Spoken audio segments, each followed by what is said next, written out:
Top news. Colbert grills NYC mayoral candidate Zohran Mamdani on his Israel views ahead of primary vote. Zohran Mamdani, one of the Democratic primary challengers hoping to be New York City's next mayor, was grilled by Stephen Colbert on Monday about his views on Israel. Appearing on CBS's The Late Show alongside fellow candidate Brad Lander, Mamdani, who has mounted a remarkable campaign to stop former state governor Andrew Cuomo from coasting to their party's nomination, was confronted by Colbert over his opinions on Gaza and the Palestinian cause. Does the state of Israel have the right to exist? The host asked him. Yes, like all nations, I believe it has a right to exist, and a responsibility also to uphold international law, he answered. Colbert then sought to address the elephant in the room, putting it to the candidate that his past criticism of Israel had left Jews in New York fearful of supporting him at a time of rising antisemitism at home and abroad. What do you say to those New Yorkers who are afraid that you wouldn't be their mayor, that you wouldn't protect them? He asked. I know where that fear is coming from, Mamdani began. It's a fear that is based upon the horrific attacks we've seen in Washington, D.C., in Boulder, Colorado, and it's a fear that I hear also from New Yorkers themselves. Just a few days after the horrific war crime of October 7, 2023, a friend of mine told me about how he went to his synagogue for Shabbat services and he heard the door open behind him and a tremor went up his spine as he turned around not knowing who was there and what they meant for him.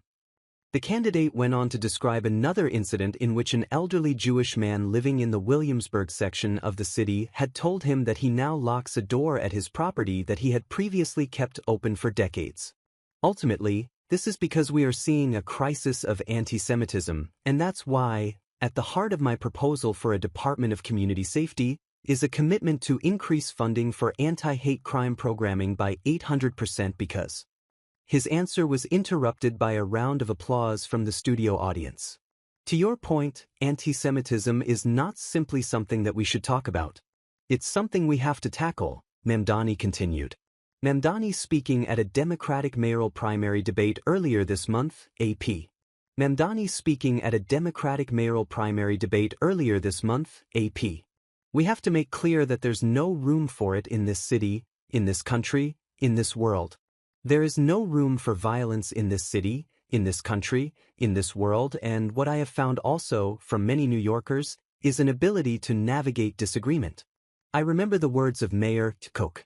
If you agree with me on 9 out of 12 issues, vote for me. 12 out of 12? See a psychiatrist. The quotation drew a laugh, after which he continued.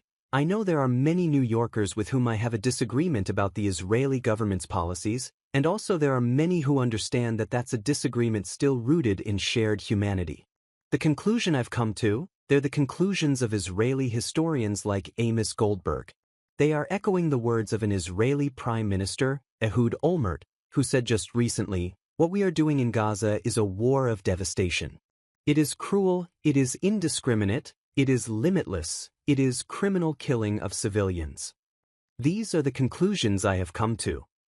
That answer was also met with cheers and applause from Colbert's audience.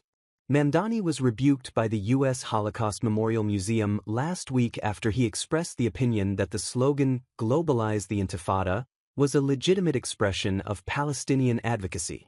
The very word has been used by the Holocaust Museum when translating the Warsaw Ghetto uprising into Arabic, which is a word that means struggle, he said in defense of his position. But the museum hit back by arguing that he had exploited the uprising to sanitize the controversial chant, saying, since 1987, Jews have been attacked and murdered under its banner.